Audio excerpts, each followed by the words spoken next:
Welcome to the Home Building Hub, your essential podcast guide to building your new home. Hosted by industry experts Colin and Darren Brennan, this conversational podcast will help better educate you about all things new home building so you can avoid costly mistakes and enjoy your building experience to the fullest, no matter which home builder you choose.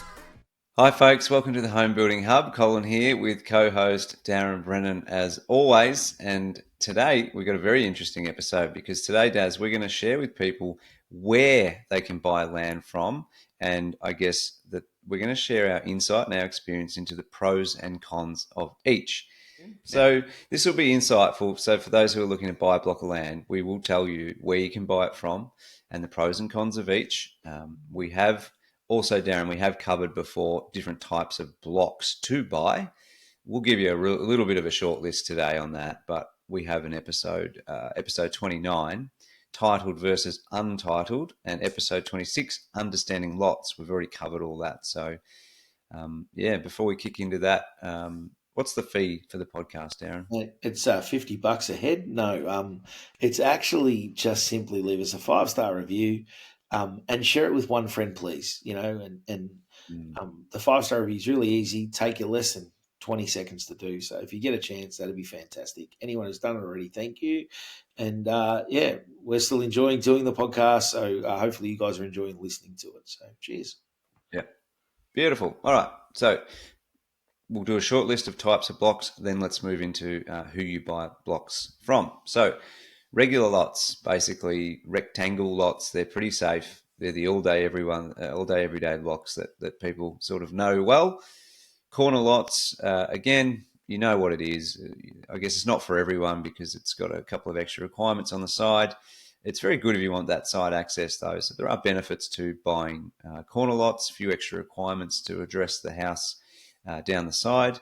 There's lots opposite parks, schools, reserves, and things like that. So just to be mindful of those, they generally do fetch a higher price because of what's across the road, but they also fetch, not fetch, but probably cost a little bit more in terms of the build. A lot of them have additional requirements, Darren, overlooking a reserve or a park. Sometimes you need a double story only, no single stories allowed, or might be dressing up the facade a fair bit more than, and the fencing particularly as well. They can upgrade that a lot. So be careful.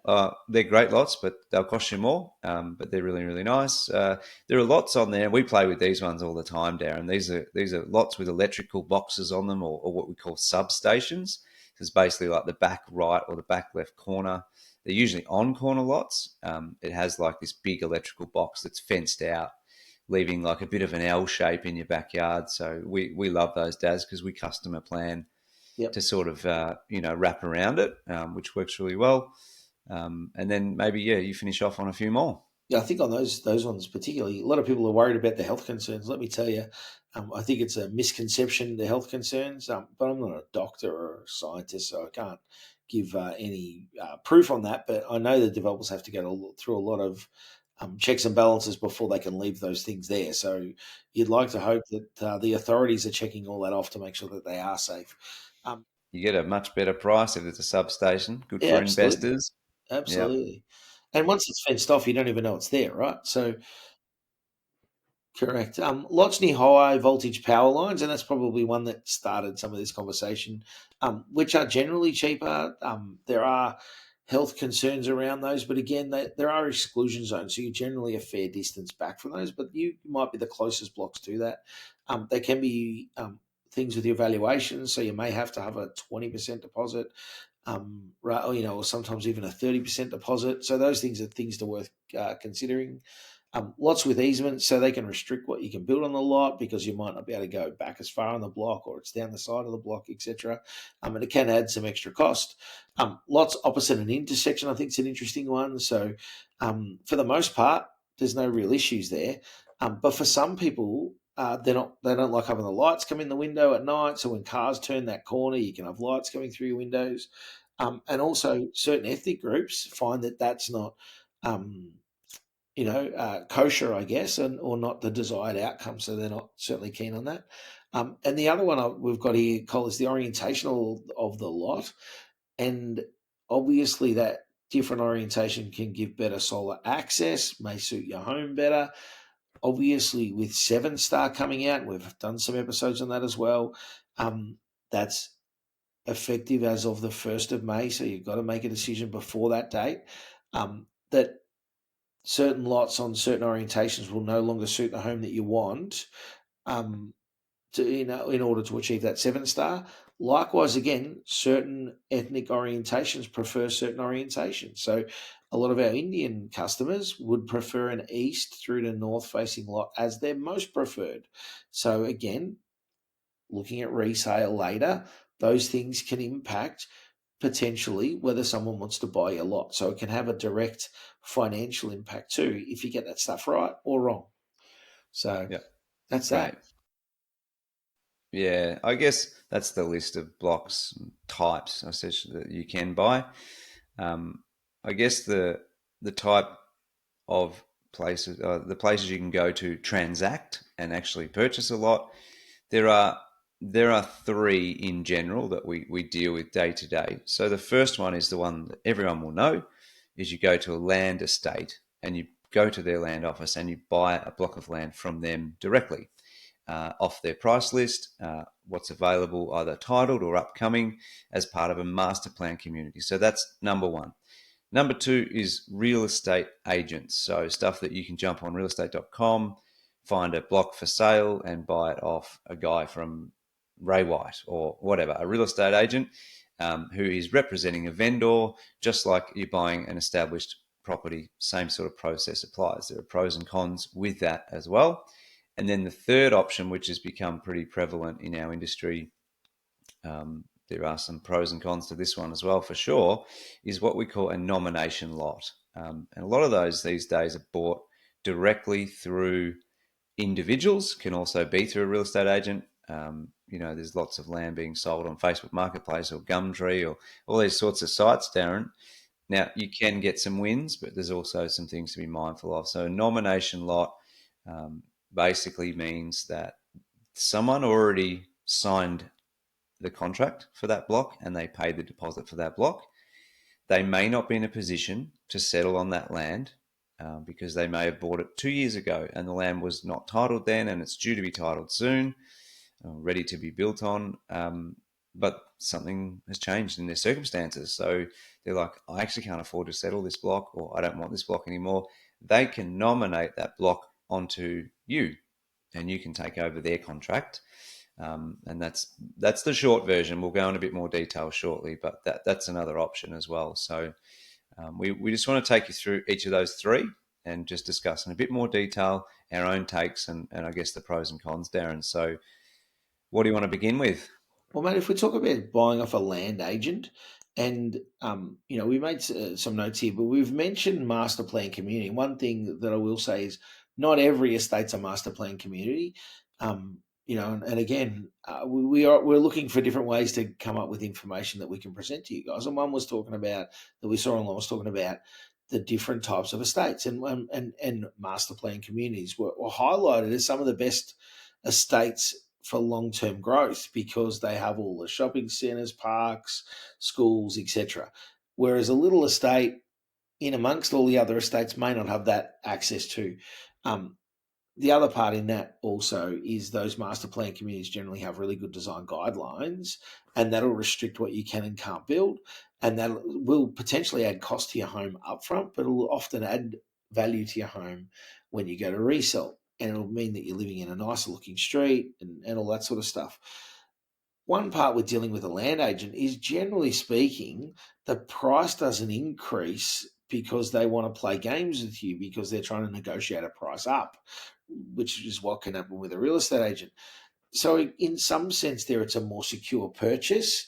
And then the developer sticks to the price. They have a price list, so you know what it's not a price from, it's a price list. And it says that block of land's $400,000 for that size, and that's exactly what you're getting. I'd say in this market, and what I mean by this market is the current market we're in, which is land's not selling as fast as it often would, then expect that if you're buying it from a land agent, they're trying to maintain their prices, and therefore you may pay a little bit more, right? That being said, there's also a lot of these land estates have specials at the moment. So the list price says it's $400,000, but they might have a rebated settlement of $25,000, for example. Um, Again, those rebates will vary depending on that estate, that area, the demand, etc., what position that developer's in terms of where, what they need to do to manage their own business. So again, there is a little bit of negotiation down. There tends not to be negotiation up though. And again, when the market swings again, the likelihood of negotiating down is probably unlikely. So it's just deal with the market conditions. um, the other part with a land agent is they're going to provide you all of the information. What I mean by that is they'll be able to provide you an engineering plan, which a real estate agent may not have access to. They'll be able to provide you the plan of subdivision, which will be in all of those, the design guidelines, and all this sort of information. Plus, they'll have intimate details about the estate, the lot, what's going on, etc. The last one in that call is sometimes if you're buying off the land estate itself, they'll have some things that says when you finish building your home, come to us and we'll put your fences and your front landscaping in. If you buy a resale lot, sometimes you miss out on that stuff because it's only to the first purchaser. So there's certainly some pros and cons of dealing with a land agent, but that I think highlights them pretty well. Yeah. Yeah, nice. So the next one is real estate agents. And I've been trying to think of an easy to understand analogy because justifying why a land agent would charge more is difficult. But the other part to visiting a land agent is that they provide you with a bit of a nicer experience and they actually talk you through the master plan or even the estate and where the school's going to be, where's this going to be, where that's going to be. Like they educate you more on what is the plan for their estate and their community, whether it's a master plan one or just an estate selling blocks, but they still, in proximity to a very popular school or whatever. And the features and the benefits. It's a bit like, I think, if you're going to buy a car, it's a bit like going to Toyota instead of the, John Smith secondhand cars. Do you know what I mean? Like you go to Toyota and they still sell secondhand cars, but you just feel like that little bit more, like you get a bit more value and a bit more trust and whatever in who you're talking to there, and yeah, Nicer experience, etc. Yeah, I think it's all all that stuff. So that's why you go to a land agent. Okay, so but you do expect a little bit more, and I guess they might give you a bit more warranty, so to speak, if you went to the Toyota versus the secondhand car yard and things like that. But that's generally, hopefully, that's a good analogy for people. So when you're talking real estate agents, basically it's like, as I said before, buying an established property, but it's just the block. Okay, so John Smith owns the block. He's listed the block through a real estate agent and got them on board. And the real estate agents these days, a lot of them have a whole bunch of blocks available for sale. And again, it's the same. It is the negotiation up or down. Okay, that's different to the land agents. It can come down a little bit, sure, but they're not going to go and say, "Oh, it's 410 instead of 400 because we feel like it." But in real estate, that is the game. Okay, so you can expect to be negotiating a bit more. One thing and one tip for us to you is that you let your sales consultant help you with this process. Builders consultants know the real estate agents, they know the land agents, they know who to call, where to get it, and what the price needs to be. They will advocate for you in that, and they'll start the initial discussion. So don't feel like you need to do it all yourself. Have a tougher conversation with a real estate agent than you can as a customer because you're going to offend them and they're not because they've got a different relationship. So I might be like, Yeah, mate, you're getting commission on the sale. Would you rather miss the sale or get the commission? And just trigger their mind in a different way. If you as a customer said that to them, they'd probably get pretty offended by it. So those sort of conversations can take place yeah. if you've got the right relationship. We have those discussions all day, every day with real estate agents, and they have them back as well. Like they've sold a block, they go, "Don't worry, I've got a backup one." It all comes down to the relationship. But for you, the buyer, I guess you can get a better price, and we call these blocks available through real estate agents. We call them resales in our business and generally across the industry, because they're blocks that have been purchased, then been settled on, and now they're being resold. Okay, so that's something that, realestate.com, etc., or your consultant from your builder will be able to find you some resale blocks. And yes, you can generally negotiate to find a sharper price point. However, one of the cons is that you will not be like walking into a land office. You will not be given a beautiful master plan and here's how it works and here's what's coming down the track. You just get a generic, this is the block, this is the estate. I think it's like within that school, like it's a pretty basic, from real estate agent to you, basic coverage of, and that's because they don't have the knowledge that, or I guess they don't have the, I don't know. I don't want to say that word. Actually, it might be offending real estate agents. I think that the master plan communities, they have a lot of skin in the game. They have a lot of pride in their estate. They've come up with it from day dot, and they're selling it, and they're really, really passionate about it. A real estate agent doesn't have the passion towards the estate. That it's one estate here, one block there, one estate there. For them, it's about the transaction. Okay, so there'll be a little bit less passion in that. So that's probably something to be mindful of. You won't get as part of going through a real estate agent, but you will get a better price point. And yeah. I think the other one, Col, is to be mindful. Is there a reason why that block's being resold? And if I gave you an example of Highton in Geelong, there's so much fall on these blocks that people go along and go, oh, gee, I'm getting 800 square metres. It's like 300 grand. It's 300 grand and 800 square metres for a reason, because it's on the side of a hill and nobody else has been able to build on it. And the poor person's probably had it 4, 5, 6 years. They might have had it on the market for 2. So ask questions about, understand what it is, go and look at it, right? Because you don't want to be caught. And I've seen people caught. They come in, they go, I bought this amazing block. It's right opposite the park and I got such a good deal. And then you're like, I know that area. There's a lot of fall over there. And then you go out there and there's 9 meters and it's just unachievable. And they're like, but the real estate agent said it's flat. It's flat uphill. And you're like, oh my God, what have you done? Right? And then you're going to make a loss on it. And I don't want to throw real estate agents under the bus. It's not the intention. It's not for them to know what we know about blocks. And that is, we look at, when we find a block advertised online, first thing we do, we jump onto the engineering once we can find it, and we work out what the site costs for that block are likely to be. Yep. That's not part of their role. It's not their responsibility. If you see, I saw one, Darren, I'll never forget, in Clyde North, a corner lot. I saw it resold 3 times, and we requoted for this same block 3 times through 3 different people, who then realised, oh crap, it's like $55,000 site cost, what looked like a flat block. It was an absolute breakfast. It was pretty ugly. So once we explained to them why, etc. So do not go and buy a block of land off a real estate agent without talking to one of your builder consultants, because they need to look at the engineering. They need to let you know what can be fitting on there, particularly for the orientation with 7-star coming up. All those factors that we need to consider that you, the buyer, don't know about. And the real estate agent, in fairness to them, they don't know about it either. They've just got that many square meters for that price, so please be careful.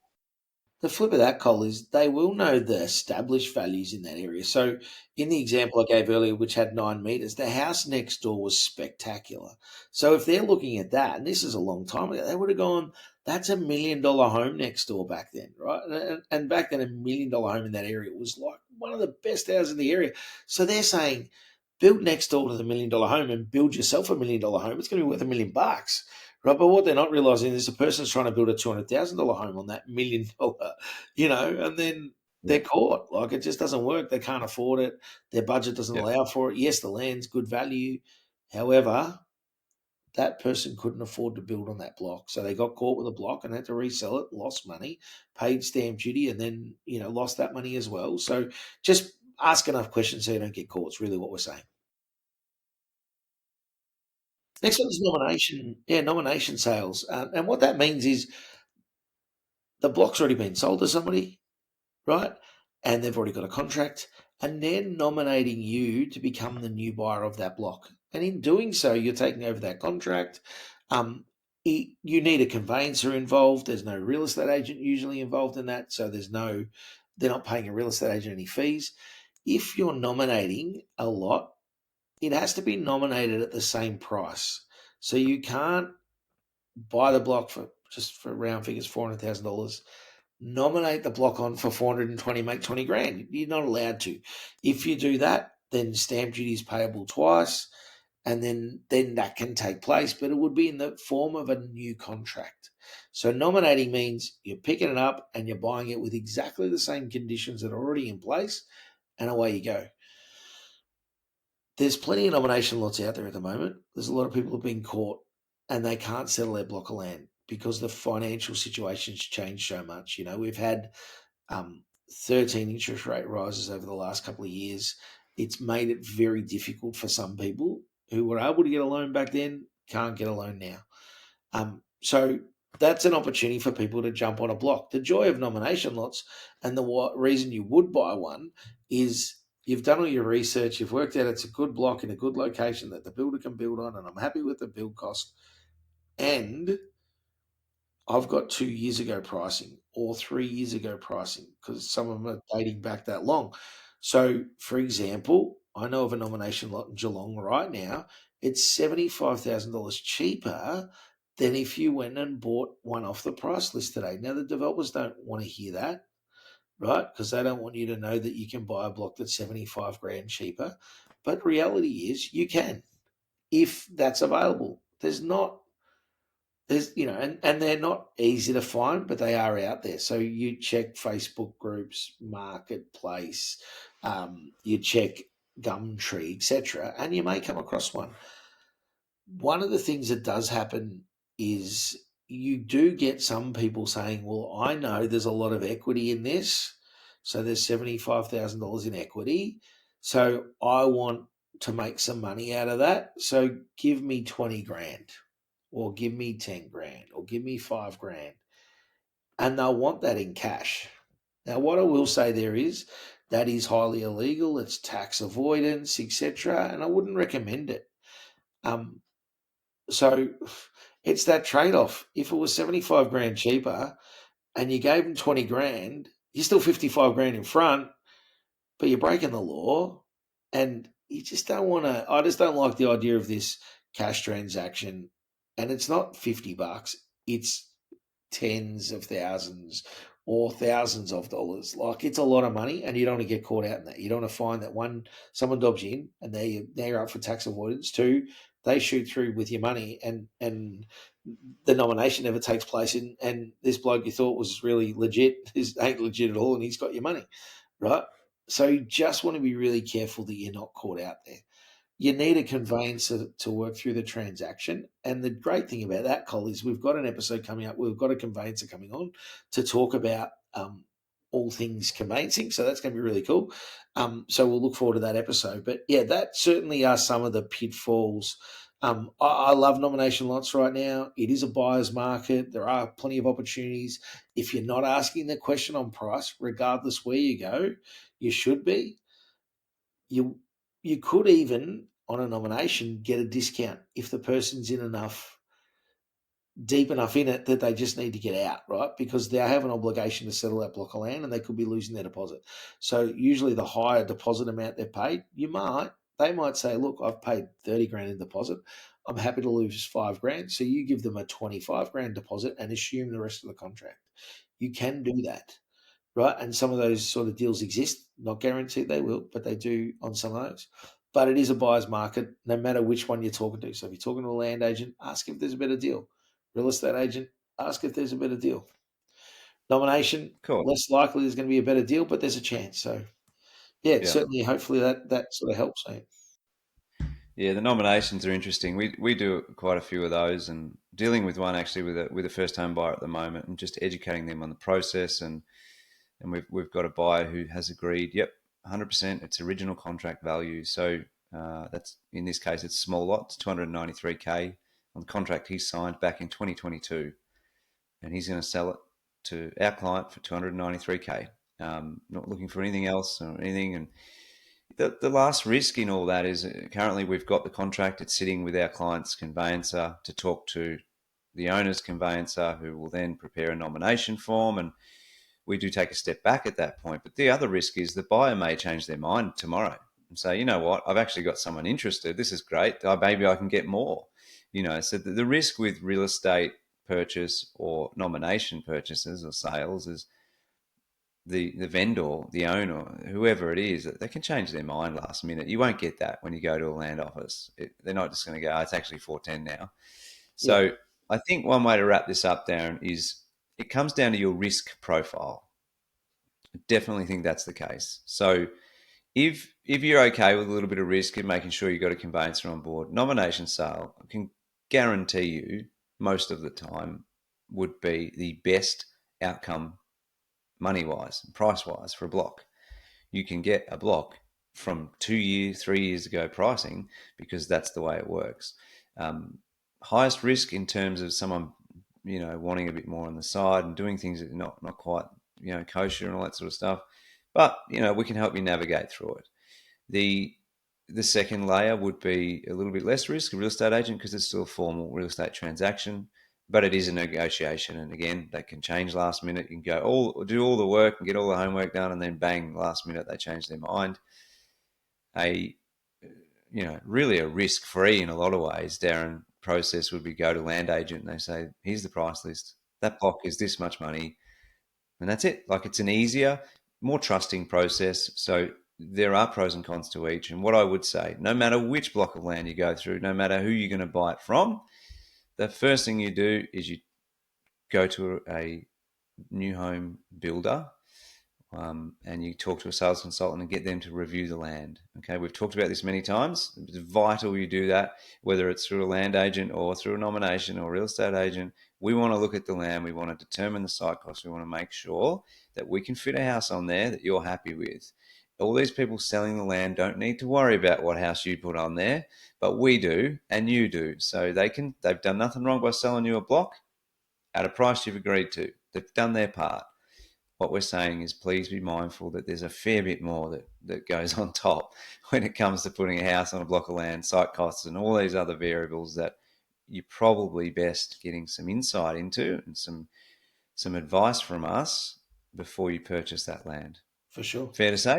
Yeah, absolutely. I think also, Cole, we'll probably come back in the future and do another episode on exactly this same topic, and the tides will have turned 180 degrees, because this is the market we're in right now. So nominations exist. There's plenty of resales on the market, and there's negotiation potentially on land through the land estate agents, or the land estates themselves. In a busy market, there won't be any nominations, more likely.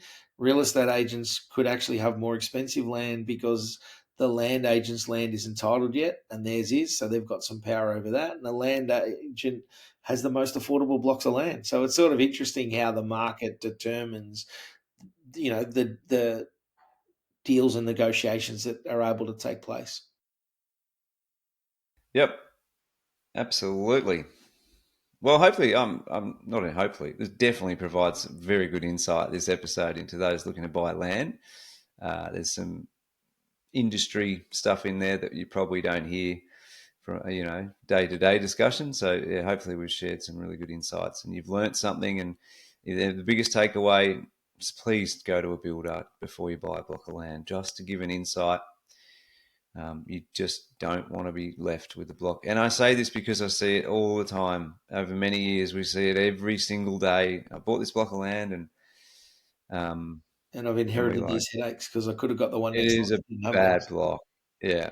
And then, as you said, Darren, if you find a block of land on realestate.com or Facebook Marketplace or on Gumtree and it's advertised cheap, there will be a reason for that. It's very likely that it's cheap because the site costs are going to be astronomical or some other thing. Yeah. At the end of the day, you're probably not going to get much of a win on a really bad block. You're better off spending 20K more on a block that's nice and flat, that is more buildable, and site costs won't be crazy. For sure. Cool. Thank you again, guys. As always, 5-star review, please, on the platform you're on. That'd be very, very much appreciated. Any questions, go to the homebuildinghub.com.au, and of course, the contact us button. Just let us know if you've got any questions. And other than that, we'll see you on the next one. Thanks, guys. Cheers. Thanks for listening to the Home Building Hub. As part of the podcast, we have to be a little careful to cover ourselves on a legal standpoint. So we do have a disclaimer. Whilst we're all about providing value to you, this podcast should not be considered legal or financial advice. It does contain general information only, and you should seek out independent professional advice on your own personal situation before you make any legal or financial decisions.